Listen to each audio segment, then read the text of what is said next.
Do you want to build $1 million company? Well, today I want to share with you the real truth and what it actually takes and what I wish I would have known when I decided to build a 7-figure business. As always, before we get started, make sure you hit the bell and you subscribe to our channel so you never miss when new episodes become available here every week. Welcome to Powerhouse Business on YouTube. I'm your host, Carolin Soldo. I'm a business owner, business scaling master, and mom of 2 boys. I love thinking big, pushing boundaries, and doing things differently. Most of all, I'm all about achieving massive growth with ease and helping you scale your business by living the life you love. Let's go. So let's start with number 1, and that's where it all starts, and that is your vision. In order for you to become a 7-figure business owner, you need to develop a really clear vision of what your business and your life are going to look like when you get there. And really get to the point where it's super detailed and colorful, and you know as much as possible about your business, what you're going to be selling, how many units you'll be selling, who are you going to be selling to, how is your marketing going to work out, what about your sales process, what about your team? How will you be spending your time, right? So all of these things need to be really clear in your mind so that you can believe it, see it in your mind, and feel it, and then take powerful action towards it. The second thing I wish I would have known in the beginning is really how hard this can be on your mind. My success has come from building a really strong mind and finding a way to be consistently motivated, to be consistently energized, and to put myself into a really powerful state. Because as you can imagine, when you're running a big business, there are a lot of things that are happening, lots of pressure, lots of demands, lots of things that are coming at you. So you need to deal with them, and at the same time you need to be happy and feel great. And you also have responsibilities at home, right? Maybe you're a mom, you're a dad, you have family, you have friends. So you're building a business, you have an amazing quality of life. And that means that the first thing you need to focus on is your mindset, your emotions, and your state and how you feel, because that's when you can operate powerfully in your business and you can take the right actions. The next thing I wish I would have known in the beginning is how many risks I would have to take in my business. There was a time where we were really doubling down on marketing and we were going through some really fast growth phases and some growth spurts in my business. And I remember spending around $100,000 or so on advertising. Google ads, Facebook ads, Instagram, LinkedIn, many things. And so when you're looking at a business that has, $100,000 in annual just marketing expenses, and your team needs to sell and you need to make money to cover these expenses, you might find yourself sitting in your office thinking, what if we don't sell? What if we don't close? What if we don't make it? What if we are in the minus this month, right? So you need to be able to take that risk and really put yourself into it and put the money on the table before you will get that return.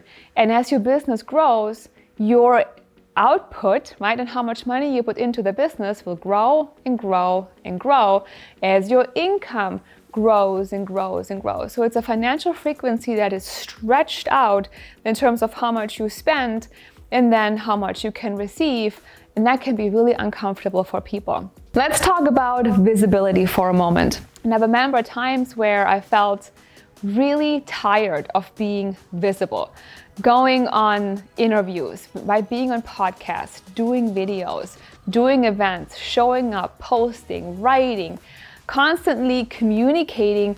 But that's what it's going to take to get your company to 7 figures and create that level of exposure, right? And visibility in the marketplace so that people actually know who you are, they know what you do. And then over time, there are other things you can implement to make things a little easier. But I wish I would have known the level of visibility that it would require, because that is a critical factor when it comes to your success.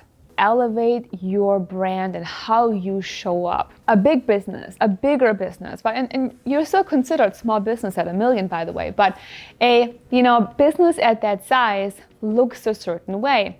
So when people are evaluating you and they're looking at you, they will look at your social media presence, they will look at your website, your colors, your photography, your images, the way you write, the way you show up as a person, right?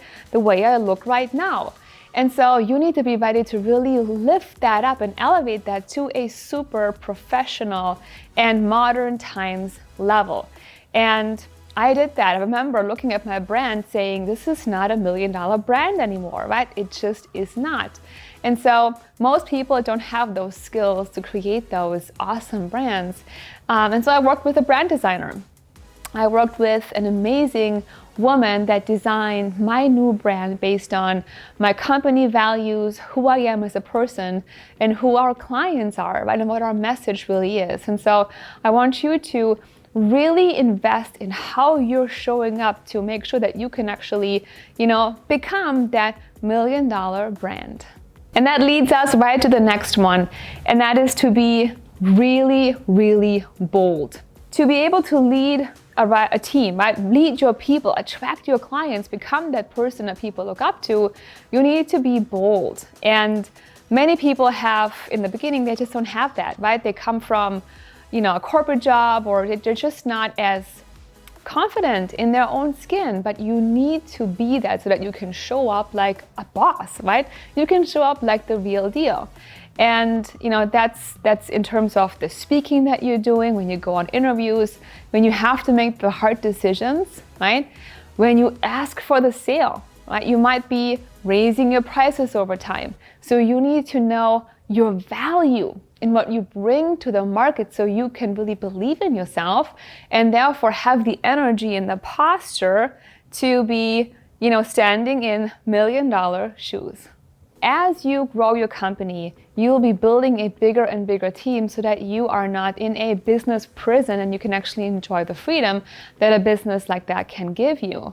But in order to have a team that communicates well, that operates well, that follows through, you need to be a leader. And that means that you are most of the time putting yourself in the back seat, right? So servant leadership means that you're serving the people. You're serving your clients, you're serving your team, you're serving the people, your family. And a lot of times it feels like you're putting yourself last so that your needs actually come last.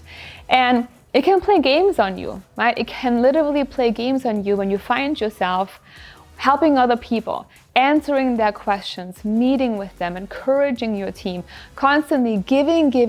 You're pouring out the energy.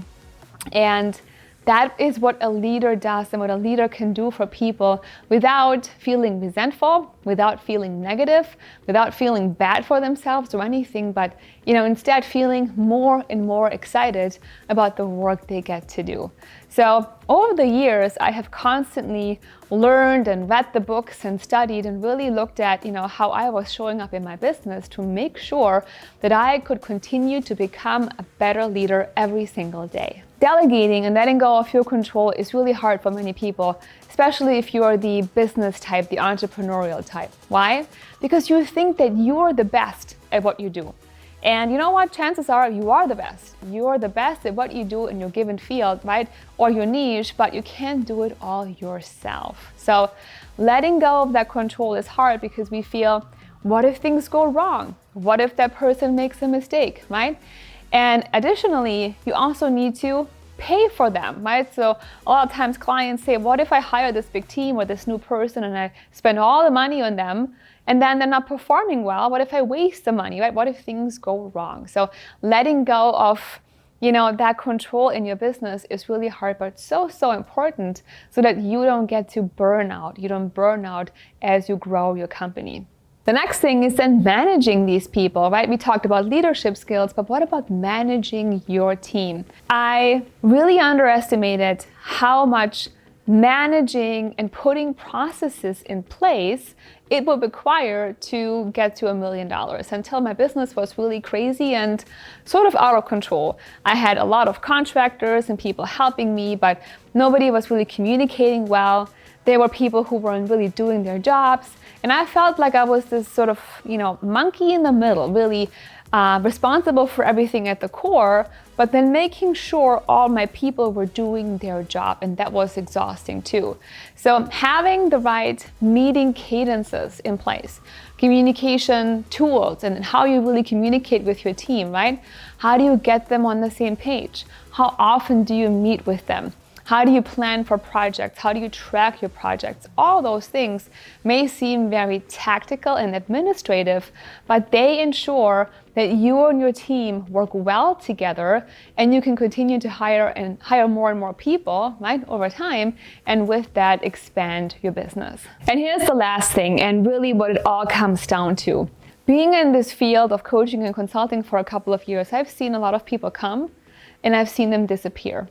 Right? They come in, they work, they have stamina and power for a while, but then something happens and they go away.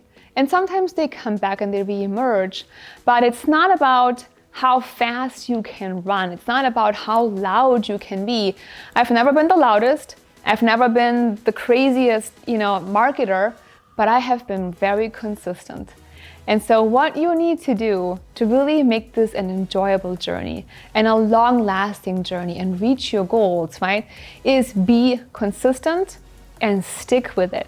Don't give up. Be that person that's there day in and day out every single day, and build that stamina and that power to go through the tough times, because they will show up. And one thing that's really helped me is building a super strong support system. I've always had coaches. I made friends in the industry. I joined masterminds. I was never alone. In my personal life as well, I leaned on my family, I leaned on my friends. And so maybe the most important thing you need to know right now when you decide to build a 7-figure company is to make sure you're supporting yourself the right way. Speaking of support, have you heard about Scale Academy and Powerhouse Business? Those are my private client groups where I support 6- and 7-figure service-based companies, right? Financial advisors, coaches, consultants, attorneys, accountants, people in health and wellness, and so many more. And we work together in a supportive, powerful, loving, and high integrity environment to make sure we can overcome these challenges I just talked to you about. We can stay strong in our business and we can reach our goals faster and with a lot less struggle than other people can. So if you feel called by this message, if you are maybe alone, if you want more direction, if you seek clarity, if you want to know your best next steps, let's have a conversation. I would love to meet you, talk to you about your business, and see how I can support you. To book in a call with me at no cost, all you need to do is go to carolinsoldo.com/apply, select the time on my calendar, and then you and I will be speaking in just a few days from now. And guess what? I take these calls myself, because you are important and you know if this is the right call for you to make right now. So go to carolinsoldo.com/apply right now, schedule that call, and let's talk. And now I'd love to hear from you. Leave me a comment below. Let's really have a conversation about what it takes to build your business to 7 figures. Let me know what industry you're in, what level of business you're at, and what challenges you might be facing right now, because I want to support you. As always, if you like this episode, make sure you give us a like, subscribe to our channel, leave us a comment below, and then make sure you come back again next week. Are you a woman business owner looking for the best ways to grow your business without working more? In my most popular training, I'll show you your biggest opportunities and what might be blocking your growth right now. Let's grow your business while making real space on your calendar, experiencing ease, spending time with loved ones, automating everything that makes sense, and letting go of overwhelm. Go to bullseyefix.com to watch the video right now.